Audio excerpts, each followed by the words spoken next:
देहरा कब्रिस्तान हिंदुस्तान के सबसे हॉन्टेड जगह में से एक है। कहते हैं कोई भी रात के 11 बजे के बाद उस कब्रिस्तान के आगे से नहीं जा सकता। उसके अंदर से जाना तो दूर की बात है, कोई उस कब्रिस्तान के आगे से भी नहीं जा सकता। इस कब्रिस्तान की दीवारें लगभग 1 किलोमीटर तक फैली हुई हैं और कोई भी रात के 11 बजे के बाद वहां से जाता है तो वो जिंदा नहीं बचता। कहते हैं वहाँ जितनी भी बुरी शक्तियाँ हैं उनकी वो दीवारें एक सीमा हैं, मतलब कोई भी बुरी शक्ति उस कब्रिस्तान की दीवारों से आगे नहीं जा सकती। अगर कोई भी रात के 11 बजे के बाद वहाँ से जाता है तो उस बुरी शक्ति उसे बस उस कब्रिस्तान की सीमा तक ही मार सकती है, ना तो उसे पहले ना तो उसके बाद। आज की जो यह कहानी है वो देहरा कब्रिस्तान के पास के ही गांव में रहने वाले मुकेश जी के साथ घटित घटना है। अब यह कहानी में उन्हीं के शब्दों में जारी रखूंगा। मेरा नाम मुकेश है, मैं टांगा चलाने वाला हूँ। टांगा एक प्रकार की गाड़ी जिसमें एक घोड़ा जोड़ा जाता है। वो रविवार का दिन था, शाम के 7 बजे थे और मैं अपने घर पर था, तभी वहाँ राजू आया। राजू हमारे गांव का तो नहीं था, पर उसे कुछ खेत हमारे ही गांव में थे, जिसके कारण वो यहाँ आते रहता था। राजू ने मेरे पास आकर कह कि उसकी घास उसके खेत में कटी रखी है और उसकी घास को उसके घर तक छोड़ना था। उसका गांव हमारे गांव से लगभग 5 या 6 किलोमीटर की दूरी पर ही होगा। मैंने भी हाँ बोल दिया और यह सोचा कि रात के 11 बजे से तो पहले ही आ जाऊंगा। मैं आ भी जाता, पर घास लोड करने में काफी समय लग गया था, इसलिए मुझे राजू के गांव पहुंचने में ही 10 बज गए थे और घास टांगे से नीचे रखने में भी काफी समय लग गया था।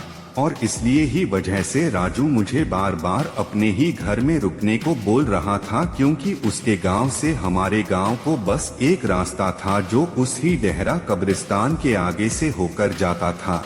एक बार को तो मेरा दिल भी राजू की बात मान जाने को कर रहा था, पर मैं घर नहीं गया तो मेरे घर वाले परेशान हो जाते। ना मेरे पास कोई फोन था और ना ही मेरे घर वालों के पास। मेरे घर में मेरे 2 छोटे छोटे बच्चे, मेरी बीवी और मेरे माता पिता थे। मुझे उन सब की चिंता ने आने पर मजबूर कर दिया था और अब मैं उसी कब्रिस्तान के पास आ गया हूँ। मैंने अपनी घड़ी में समय देखा, रात के 11 बज चुके थे।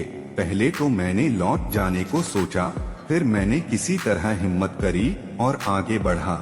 मैं अभी कुछ ही आगे गया था, तभी मुझे ऐसा लगा कोई मेरे टांगे पर आकर बैठ गया हो। मैंने एकदम से पीछे मुड़ कर देखा, पर वहाँ कोई नहीं था, पर मुझे अभी भी यह लग रहा था कि कोई मेरे पीछे बैठा हो। फिर जब मैं थोड़ा और आगे बढ़ा तो मेरे टांगे में जैसे वजन बढ़ गया हो। मैं जैसे जैसे आगे बढ़ रहा था टांगे में भी वजन बढ़ते जा रहा था। अब पीछे इतना वजन हो गया था कि मेरा टांगा आगे से थोड़ा थोड़ा उठने लगा था और मेरा घोड़ा भी अब लगड़ा लगड़ा कर चल रहा था। मैं अब समझ गया था कि वो इसमें आ गई हैं और अब शायद मैं ना बच पाऊंगा। फिर मुझे अपनी मम्मी की बात याद आई। उन्होंने मुझे बताया था कि यह भूत और आत्मा आग से थोड़ा डरते हैं। तभी मैंने अपने जेब में रखी बीड़ी निकाली और मैं बीड़ी पीने लगा। जैसे ही मेरी एक बीड़ी खत्म होती मैं दूसरी जला लेता। ऐसा करते करते मेरे पूरी बीड़ी खत्म हो गई। टांगे में इतना वजन हो गया था कि टांगा बहुत धीरे धीरे चल रहा था, इसलिए मैं अभी कब्रिस्तान को आधा भी पार नहीं कर पाया था। सर्दी का समय था, इसलिए मैंने काफी कपड़े पहने थे।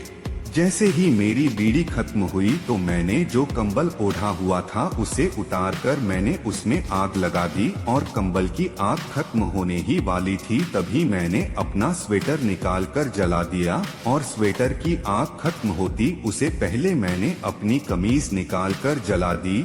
जान बचाने के लिए कुछ तो करना ही था, इसलिए मैं अपने शरीर में पहने सभी कपड़ों को जला रहा था। ऊपर के सभी कपड़े खत्म होने पर मैंने अपने पैजामा को उतारकर उसमें भी आग लगा दी। अब बस मेरा एक कच्चा ही बचा था।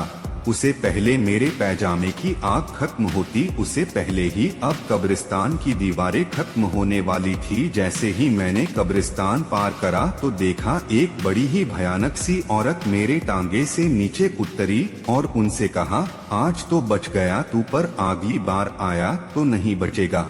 इतना बोलकर वो वही खड़ी रही और मैं अपने घर की ओर चला आया। उस दिन से मैं कभी उस रास्ते से रात में नहीं जाता।